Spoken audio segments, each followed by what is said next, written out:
Olá, pessoal, tudo bem com vocês? Como é que vocês estão? Bom, para quem está se preparando para o Enem ou concursos de uma forma geral, a primeira coisa que você precisa saber é que o cérebro tem algumas estratégias específicas para que ele possa realmente aprender o conteúdo. Você sabe quais são? Vem aprender comigo então. Eu sou Cíntia Messias, mestra em letras, professora de língua portuguesa e redação, e vou ajudar você a gabaritar a redação, tirar nota máxima em português e em todos os conhecimentos gramaticais e lexicais e na hora da interpretação de texto que você precisa para alcançar o sucesso que você tanto deseja. Vamos lá? Olha só, vocês estão vendo aí algumas imagens de atividades corriqueiras que nós fazemos no nosso cotidiano. Então, aprender a dirigir, aprender a cozinhar, aprender a tocar um instrumento. Eu toco a saxofone, tá? Tem também quem gosta de aprender violão. Bom, os professores, no caso, né? Ensinar uma disciplina, no caso, a minha, né? Redação. Tem também aquelas crianças, aquelas pessoas que gostam de aprender juntos. No caso, aprender um esporte, seja o ciclismo, seja a natação, no meu caso, corrida de rua.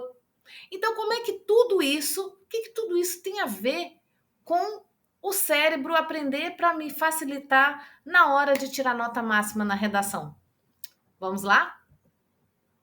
Então, gente, a primeira coisa que eu quero falar para vocês é que o cérebro tem algumas estratégias diferentes para cada tipo de atividade que você for fazer. Então, nessa primeira tela que vocês podem ver, vamos começar no sentido horário. 95% dos conhecimentos eles são apreendidos se você ensinar os outros. Lembra que às vezes, quando você estava lá atrás no tempo da escola, ou mesmo os que estão na escola atualmente, quando você tinha um seminário muito difícil, ou que você considerava muito difícil para você aprender, né? Para você decorar, o que você fazia? Colocava a mãe, colocava o pai, colocava a avó, o avô, o tio, né? Às vezes tem gente que até ensina para o cachorro. Então, você está ensinando os outros, né? Porque a partir do momento que você começa a falar de uma forma que facilite o aprendizado da outra pessoa, você também está aprendendo. Vamos lá. Quando você pratica aquele conteúdo, no caso aí o símbolo é uma bicicleta, quando você está praticando aquele conteúdo, você também aprende. Não dizem que você tem que cair várias vezes para você poder conseguir pedalar? Isso é para qualquer esporte e isso também se aplica à redação. Quando você debate com seus colegas, vamos apresentar um seminário. Estou dando o exemplo de seminário, mas pode ser qualquer outra coisa. Vamos debater aquele conteúdo, você está aprendendo também. Bom, essas são as 3 primeiras formas mais ativas que você tem para proporcionar um aprendizado mais efetivo para o seu cérebro. Mas agora eu vou apresentar para vocês outras formas que também não deixam de ser eficazes, mas que têm algumas particularidades para serem prestadas atenção. Então, olha só. Se eu vou assistir aos vídeos no YouTube, ou se eu vou assistir a um determinado conteúdo na televisão, eu estou aprendendo? Estou. Mas o que eu estou fazendo de uma forma geral? Eu estou apenas recebendo conteúdo. Eu não estou ativando os meus neurônios, eu não estou fazendo com que as sinapses aconteçam. Então, assim, não quer dizer que você assistir aos meus vídeos no YouTube não vai funcionar. Claro que vai funcionar. Mas se você conseguir juntar 2 ou mais estratégias, com certeza o seu aprendizado vai lá em cima. Bom, 30% do conteúdo ele é apreendido se você somente observá-lo. E aí olha como que a porcentagem vai caindo à medida que o relógio, vamos dizer assim, né, vai indo para a direita, no caso da esquerda para a direita. Ouvir podcasts, ouvir música, em inglês no caso, né, se você estiver estudando para alguma prova de proficiência linguística, ou mesmo para você aprender um outro idioma, né? No caso específico de aprender um outro idioma, é válido para você fazer as provas lá do listening. Mas para você aprender matemática, redação, português, história, geografia, somente ouvir, é uma habilidade que é válida, mas ela é muito baixa. para que você alcance o sucesso que você tanto quer e você tanto merece. E por último, não menos importante, tá? 10% do nosso conhecimento ele é apreendido se nós formos ler o conteúdo. E esse conteúdo, ele será aprendido, mas ele pode ser perdido, né? Aos poucos e com a passagem do tempo, porque você simplesmente estará tomando contato com o livro, com a apostila, com o livro digital, né? Com o tablet, somente lendo, tá? Então agora eu vou dar umas dicas mais interessantes para vocês. Olha só. Para começo de conversa, a gente tem que entender que o cérebro ele apreende informações, como eu falei para vocês anteriormente, de formas variadas. E essa é a primeira dica. Se você só estuda de uma determinada forma, você só estuda ouvindo podcast, você só estuda debatendo, você só estuda lendo, isso atrapalha muito o processo de aprendizagem. Vai por mim. Isso é neurociência. Então, o que eles falam? O que é interessante? Você vai para o 10.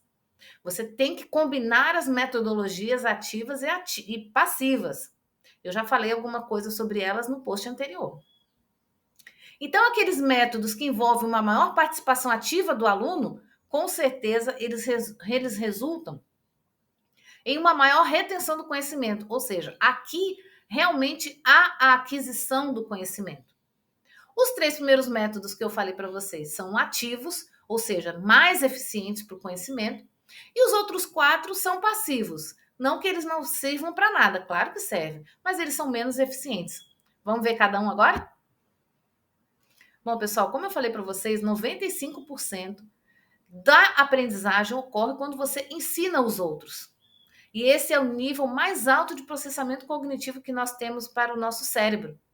Então, quando você se propõe a ensinar os outros, você tem um colega com dificuldade de aprendizagem, ensina ele.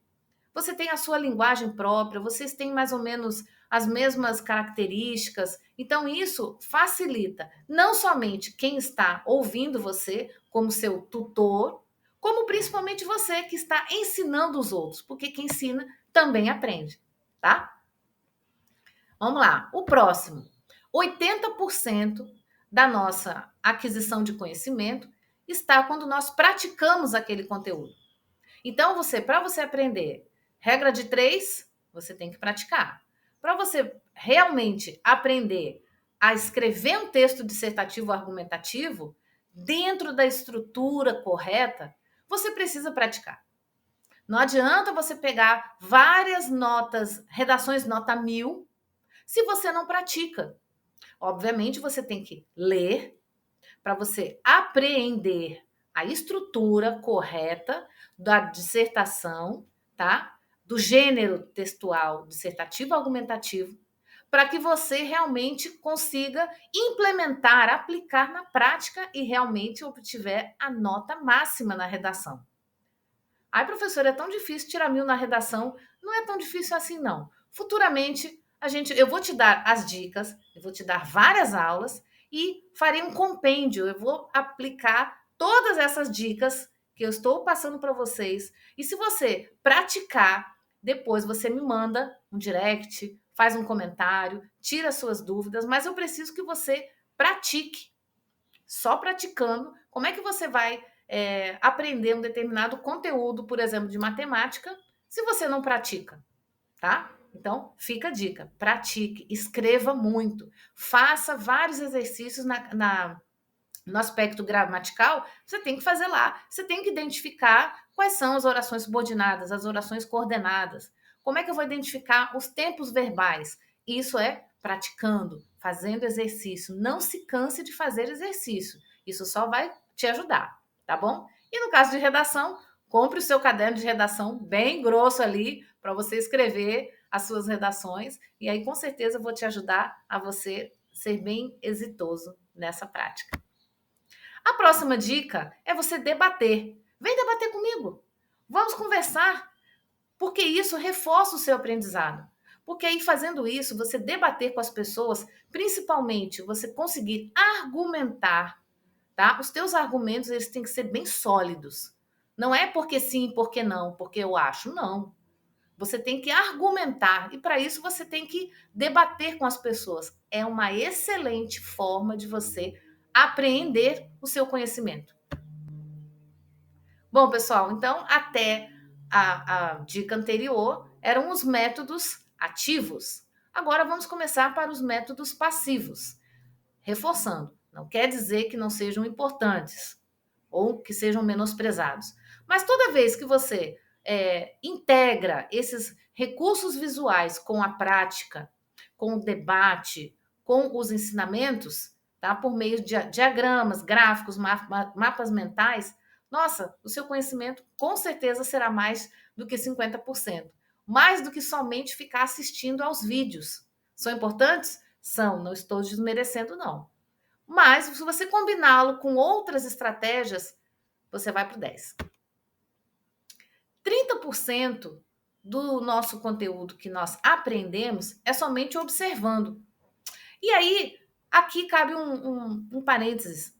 Então, você vai olhar aquelas redações nota 1000, vai observar o que ele fez que você não fez, onde que ele acertou e onde que você está errando, para que você realmente não cometa os mesmos erros e possa aprender com essas experiências, tá? É interessante observar? É muito interessante. Mas faça mais do que isso, tá?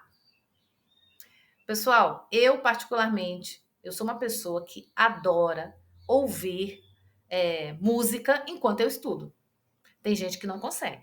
Tem gente que tem que estar tudo no silêncio para que você realmente possa ali se engajar naquele conteúdo, tá? Mas aí, para que o cérebro possa aprender, é interessante essa dica de repetir em voz alta o que foi ouvido. Às vezes eu faço isso também. Ou seja, eu ouço determinada coisa, né, determinado conteúdo, e repito em voz alta para que eu possa realmente o cérebro, opa, acorda, tá? E consolidar essa informação ouvida, tá? Então, assim, ou eu repito em voz alta para mim mesmo, ou eu explico para outra pessoa, que acaba sendo lá na primeira técnica, né, na primeira estratégia, que é a questão de ensinar os outros. Essa é válida também. E a última técnica, né, a última estratégia é para que você aprenda lendo. Só que você não pode simplesmente pegar o seu livro, a sua apostila, o seu tablet e ler. O que é interessante? Enquanto você lê, você faz anotações, você sublinha, você resume. Isso faz com que o seu cérebro se engaje mais profundamente com o material e aí sim vai reter essas informações. Porque se você pegar simplesmente o livro, a apostila, o caderno e ler, você pode com certeza se dispersar com outras coisas. Pode vir um barulho lá de fora e você querer saber o que é. Pode alguém te chamar e você se dispersar. Então, à medida que você está lendo um determinado texto, à medida que você está lendo a proposta da redação, faça anotações, sublinhe, circule, pegue o marca-texto, resuma. E aí você vai conseguir, com certeza, aglutinar essas informações e reter mais informações, mais conteúdos, mais conhecimento do que simplesmente ler, tá? E aí eu tenho uma pergunta para você. Você já decidiu de que maneira você vai aprender comigo a redação para o Enem ou para os concursos que você estiver se preparando?